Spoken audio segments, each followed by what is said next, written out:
Dans son message adressé à la nation, Martin Fayulu Madidi, président national de l'ECD, appelle Corneille Nangaa et Joseph Kabila à privilégier la paix que d'autres voient.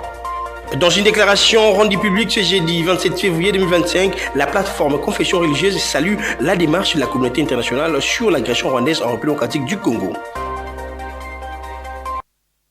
Nouvelle session d'information à la télévision de l'éducation. Mesdames et messieurs, bienvenue à tous et à tous. Place au développement des titres dans l'actualité lors de son discours prononcé ce jeudi 27 février 2025. Martin Fayulu Madidi, président national de l'ECD, appelle Corneille Nangaa, allais-je dire, et Joseph Kabila Kabange à privilégier la paix que d'autres choses. Je vous laisse l'extrait de son discours choisi pour vous par Milka Mayambi. Je lance donc un appel ferme à tous les Congolais, quelles que soient leurs appartenances, à se rallier à cette dynamique de réconciliation et de cohésion nationale. L'heure est à la responsabilité individuelle et collective. Il est temps d'agir pour sauver notre pays. J'exhorte Corneille Nangaa à déposer les armes, à faire prévaloir l'intérêt supérieur de la nation en pensant à l'intégrité de notre territoire national et surtout à reconnaître les droits inaliénables à la vie de ses frères et sœurs. J'en appelle à Joseph Kabila afin qu'il se remémore tout ce que le Congo lui a donné et qu'il s'engage résolument en faveur de la paix. La plateforme Confession religieuse a, dans une déclaration rendue publique ce jeudi 27 février 2025, exprimé leur soutien aux familles victimes à l'est du pays, tout en saluant la démarche de la communauté internationale concernant l'agression rwandaise en République démocratique du Congo. Sarah Kindela pour cet élément. Nous avons retenu pour dire à notre population que nous voulons l'unité de tous les peuples. Parlant de l'unité de tous les peuples, nous disons à tous non à la stigmatisation des uns et des autres en forme de groupes linguistiques. Le Congo nous appartient à nous tous, du nord au sud, de l'est à l'ouest. En parlant de la situation sécuritaire, nous envoyons encore un message de compassion à ceux qui sont à Goma, à Bukavu et dans tous les territoires sous occupation. Et à cette occasion, nous leur disons, vous êtes les Congolais comme nous, vous méritez la paix et nous prions pour la paix.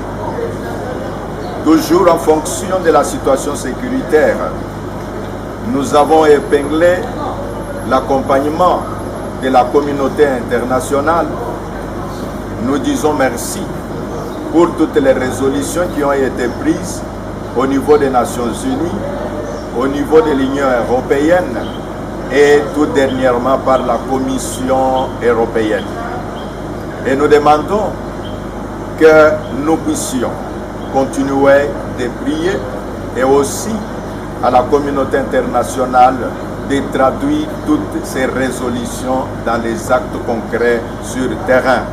Nous disions tous à l'esplanade du Palais du Peuple le 1er mars, le samedi à 8h. Tous nous sommes là, de 8h à 12h. Tout le monde est invité, que vous soyez membre du gouvernement, que vous soyez membre du Parlement, que vous soyez fonctionnaire de l'État, que vous soyez élève à l'école, cette affaire nous concerne. Venez. Changeons les chapitres à présent. En mission de travail à Kinshasa, le gouverneur de la province du Sud Kivu a eu un tête-à-tête avec la ministre des Affaires sociales, Action humanitaire et solidarité nationale, Nathalie Aziza Mounana, suivi cet élément de Nami Katako et Jules Mombo. En séjour de travail à Kinshasa, capitale de la République démocratique du Congo, Jean-Jacques Pouroussi Sadiki, gouverneur du Sud Kivu, mobilise les acteurs nationaux et internationaux par rapport à cette crise afin que les provinces cibles de l'ennemi soient libérées. Bien avant cette crise, Nathalie Aziz Zamounana, ministre des Affaires sociales, Action humanitaire et solidarité nationale, s'était rendue il y a environ 3 semaines au nord et sud Kivu pour apporter de l'aide humanitaire aux populations nécessiteuses. Et donc, je suis venu ici à Kinshasa pour venir mobiliser les acteurs nationaux et internationaux par rapport à cette crise afin que nos provinces soient libérées. Et donc, comme vous le savez, cette crise s'accompagne d'une situation humanitaire très très compliquée. Nous avons environ 70 000 réfugiés congolais du Sud Kivu qui se retrouvent en train de vivre au Burundi dans des conditions très très difficiles. Nous avons aussi les membres du gouvernement, nous avons les membres de l'Assemblée provinciale et beaucoup d'autres citoyens qui se retrouvent déplacés au Sud Kivu, mais qui se retrouvent aussi réfugiés au Burundi et dans d'autres pays voisins. Voilà pourquoi je suis venu, invité par son Excellence Monsieur le Président de la République, le chef de l'État Félix-Antoine Tshisekedi Tshilombo, que je remercie sincèrement pour sa volonté et sa détermination à réhabiliter l'intégrité territoriale. Et donc nous sommes derrière lui. Voilà ce qui m'a amené, c'est pour venir faire un plaidoyer par rapport à la situation que vivent les citoyens du Sud Kivu aujourd'hui, suite à l'occupation ennemie depuis un peu de temps. À l'Assemblée nationale, le deuxième vice-président de la Chambre basse du Parlement, Christophe Mbosso-Kodia, s'est entretenu avec le procureur général de la Cour pénale internationale. Suivez cet élément de Sarah Kindela. En visite officielle en République démocratique du Congo, le procureur de la Cour pénale internationale, Karim Khan, a rencontré le mercredi 26 février 2025 le bureau de l'Assemblée nationale pour discuter de la situation sécuritaire du pays. C'est le deuxième vice-président Christophe Mbosso-Kodia qui a représenté le président Vital Kamerhe et a conduit l'entretien en compagnie des deux questeurs. Nous nous sommes entretenus de la situation sécuritaire, spécialement de l'agression rwandaise. Non, il est passé au Parlement pour donner un message. Le message, c'est que la CPI compte parce que le Parlement congolais mette une loi en place qui leur permettra de collaborer avec la justice congolaise pour sanctionner les différents crimes qui se commettent dans notre pays. Cette rencontre s'inscrit dans le cadre des efforts visant à renforcer la coopération judiciaire entre la RDC et la CPI. Karim Khan a notamment transmis un message exhortant le Parlement congolais à voter une loi permettant une collaboration plus étroite entre la justice nationale et la Cour pénale internationale. L'objectif étant de sanctionner plus efficacement les crimes perpétrés sur le sol congolais. Ces plaidoyers interviennent alors que la RDC fait face à une recrudescence des violences à l'est du pays attribuée à l'agression rwandaise par Kinshasa. La CPI qui enquête sur plusieurs crimes de guerre et crimes contre l'humanité en RDC cherche ainsi à impliquer davantage les institutions congolaises dans la lutte contre l'impunité. Tout à fait autre chose, le vice-premier ministre en charge de l'intérieur, sécurité, décentralisation et affaires coutumières a lancé dans la salle du congrès du Palais et du Peuple la vulgarisation de textes légaux sur la création, l'organisation et le fonctionnement des comités provinciaux et locaux de sécurité. Ginelle Bézo pour le détail. La connaissance de ces textes vise la maîtrise des principes du décret numéro 22 du 6 décembre 2022 et la formation des bonnes pratiques de la gouvernance sécuritaire, aussi bien de la gestion de la territoriale. Ce qui traduit la vision du chef de l'État Félix-Antoine Tshisekedi Tshilombo dans le deuxième pilier du programme d'action du gouvernement qui fait de la réforme du secteur de la sécurité l'une des principales priorités du pays. La vision du président de la République, telle que traduite dans le deuxième pilier du programme d'action du gouvernement, fait de la réforme du secteur de sécurité l'une des principales priorités du pays. Celle-ci devant conduire à une gouvernance sécuritaire mettant l'homme au centre de toutes les actions en vue de sa stabilité et de son bien-être social. Le gouvernement de la République s'est engagé à mettre sur pied une politique de défense et de sécurité fondée sur 6 fonctions stratégiques, à savoir connaître, prévenir, anticiper, dissuader, protéger et enfin intervenir. À cet effet, le décret numéro 22/44 du 6 décembre 2022 portant création, organisation et fonctionnement des comités provinciaux et locaux de sécurité a matérialisé ces principes et formalisé les bonnes pratiques de la gouvernance sécuritaire dans la gestion de la territoriale. Cette politique de défense et de sécurité mise sur pied par le gouvernement se veut participative pour tout le monde sur 6 fonctions stratégiques, à savoir la prévention, l'anticipation, ainsi la dissuasion, en passant la protection et aussi bien l'intervention. La gouvernance sécuritaire vient par ailleurs améliorer la gouvernance sécuritaire à partir de la base. Cette cérémonie marque le lancement officiel de la connaissance de ces textes légaux. C'est clôturé par la remise des brevets aux participants par les patrons de la sécurité et de la territoriale. En marge du 4e forum national sur la vaccination et l'éradication de la polio en République démocratique du Congo qui se tiendra du 4 au 6 mars 2025, un briefing des médias a été organisé ce jeudi 27 février 2025 au cabinet du ministre de la Santé, Hygiène et Prévention, Copin Koutoumissa pour le détail. L'objectif principal du Forum national sur la vaccination et l'éradication de la polio en République démocratique du Congo est de réaffirmer l'engagement du gouvernement congolais et de ses partenaires à renforcer la vaccination de routine sur la lutte contre la polio, la malnutrition et les cancers du col à travers une approche multisectorielle, inclusive et synergique. Ainsi, Roger Kamba, ministre de la Santé publique, Hygiène et Prévoyance sociale, rassure que ce forum se tiendra dans un format adapté à la situation difficile du pays. En principe, chaque année, depuis que nous sommes arrivés en 2019. Et cette année encore, malgré les conditions difficiles, je voudrais rassurer tout le monde que nous devons tenir ce forum au format qui sera adapté à la situation difficile dans laquelle on est. La première, c'est que l'espérance de vie des Congolais est inférieure de 3 ans par rapport à la moyenne africaine. C'est-à-dire que nous vivons le moins longtemps par rapport aux autres Africains. Mais quand on regarde pourquoi les Congolais meurent plus tôt, c'est surtout au niveau de la première tranche d'âge de vie. Donc, de la grossesse jusqu'à peu près 5 ans. C'est là où la mortalité est très importante. Mais quand on regarde là-dedans pourquoi les gens meurent, pourquoi les enfants meurent, la majorité, c'est pour des maladies évitables par la vaccination. Il est de noter que ce forum national met l'accent sur l'immunisation, la malnutrition et la prévention du cancer du col de l'utérus. À Kinshasa, le commissaire provincial de la police, Blaise Kilimbalimba, a procédé au lancement de l'opération d'interpellation de conducteurs et auteurs de contraventions routières dans la capitale. Pour plus de détails, je veux cet élément de Delphin Tundula. Il n'y a rien de nouveau.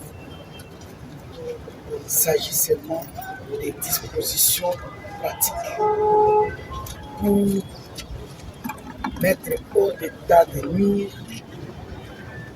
tous les inciviques routiers.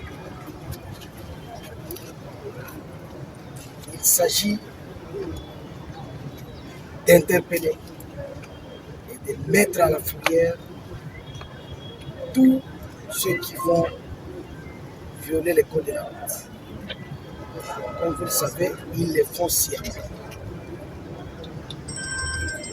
C'est ainsi que nous venons d'identifier quelques secteurs qui nous posent des problèmes dans le sens de ce non-respect du code de la route.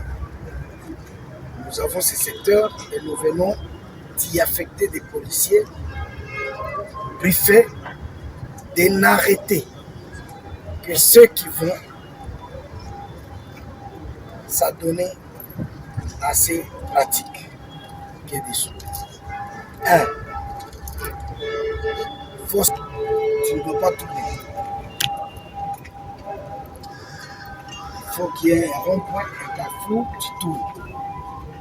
Au milieu, tu fais la fausse manœuvre, ils peuvent t'interpeller. Le non-respect des sens giratoires. Ça concerne toujours les feux rouges. Là, vous criez les feux, vous êtes interpellé. Le non-respect des bandes qui conduit même au sens contraire, au sens unique. Vous êtes interpellé. Parlons société, dans ce journal, l'avenue Kalembelembe dans la commune de Lingouala se trouve de nos jours dans un état indigne. Les usagers de cet axe routier interpellent les autorités quant à ces pour plus de détails. Suivez cet élément d'Élysée Oboué et Djibril Bakamba. C'est depuis un temps relativement long que la célèbre avenue Nyangwe dans la commune de Lingouala a perdu tout son éclat. De la direction Mouchi jusqu'au rond-point Willery, là, c'est du désordre total chez les conducteurs des engins roulants, car c'est la course contre la montre, ainsi personne ne veut céder à l'autre l'espace de circuler librement. Cette voie si importante de cette municipalité est rongée par des nids de poules, des troussailles-là et de la boue. Pour les usagers de l'avenue Nyangwe, les autorités qui ont dans leurs attributions ces secteurs doivent se sentir interpellés. Ça fait déjà une année à l'autre de la depuis Beba, dans le Kandigo, le Boucha, tout le monde. Le coup de la ciment, dans l'accident, ça m'a il y a un moteur, il y a terrassé. Ça fait déjà une année de Beba. Bon, on va conduire les Canara, on va balabalo bien. Pour éviter ceux qui. Bon, résultat, nous allons répondre à balabala. En tout cas, banzela ndenge bébé ça peut à water. Si que bébé penza, si que bébé c'est que nous allons ça kama bébé, ça kama bébé. Si bambouteillage bébé na nzela biso ko uta chango to ya kotoyo. To so kanga mala banzela ate. Si to embouteillage penza. La persistance de cet état de la route engendre des conséquences graves pour ce qui est des facteurs tant auprès des élèves, des étudiants des instituts supérieurs et universités installés sur l'avenue de la Libération et même des travailleurs. En sport, pour boucler complètement cette session d'information, les Léopards Dames, seniors de la République démocratique du Congo, ont concédé le mercredi dernier un match nul avec un score de 0 but partout contre les Zèbres du Botswana au stade du Martyr de Kinshasa. Suivi cet élément de Jérôme Mwamba. Malgré les nuls de 0 but partout au stade des Martyrs contre les Zèbres du Botswana, les Léopards, seniors dames de la RDC, se sont qualifiés au prochain tour des éliminatoires de la CAN féminine Maroc 2026. Les trios Naomi Kaba Kaba, Rit Kipoy et Flavine Mawete n'ont pas pu rééditer l'exploit du match aller où ils ont battu leur adversaire 2 buts à 0 à domicile, mais l'équipe de la RDC a réussi tout de même à conserver son beau jeu en se procurant plusieurs occasions nettes de scorer. À la 13e minute, Flavine Mawete, sociétaire des Djurgården en Suède, seule devant la gardienne des buts botswanaise, enverra les ballons dans les airs. Mawete qui frappe, l'offrande pour Mawete. À la 50e minute, Kipo Irid, la joueuse d'Al Nasser en Arabie Saoudite, va buter sous la gardienne des buts botswanaise après avoir éliminé des joueuses. 2 minutes après, la très dangereuse Naomi Kaba Kaba d'Al Hilal en Arabie Saoudite sera fauchée à la surface de réparation, mais malheureusement, Merveille Kassage du TPF Mazembe ne saura pas transformer ses pénaltys. Youssef Amadi Kassage, ouh là là! Bien, aïe aïe. Merveille Kassage, à la 66e minute, va essayer de se racheter, mais verra son tir renvoyé par la gardienne Bossé Djadji Botswana. Et Naomi Kaba Kaba, son tour, verra sa tête à la Yemwe Ningi de toucher le montant droit à la 88e minute. Lamine Boumedi, appelé à la veille du match aller pour coacher l'équipe à la sauce de Papi Kimoto, se réjouit du système défensif mis en place et rappelle qu'elle ne va pas continuer avec la sélection. Je suis satisfaite parce que l'organisation défensive était bonne. Mieux que le match aller. J'ai bien fait mon rôle. L'équipe maintenant est qualifiée. Et bonne chance. Notons que les matchs du prochain tour en question, c'est en octobre contre la République sud-africaine, championne en titre. Effectué. Et c'est donc terminé. La RDC est qualifiée pour le deuxième tour. Fin de cette session de formation, mais tout d'abord rappelons les titres. Vous avez suivi dans ce journal le message à la nation de Martin Fayulu Badidi, président national de l'ICD, qui appelle Corneille Nangaa et Joseph Kabila à privilégier la paix que d'autres voient. Mais aussi une déclaration faite ce jeudi 27 février 2025 de la plateforme Confession religieuse qui salue la démarche de la communauté internationale sur l'agression rwandaise en République démocratique du Congo.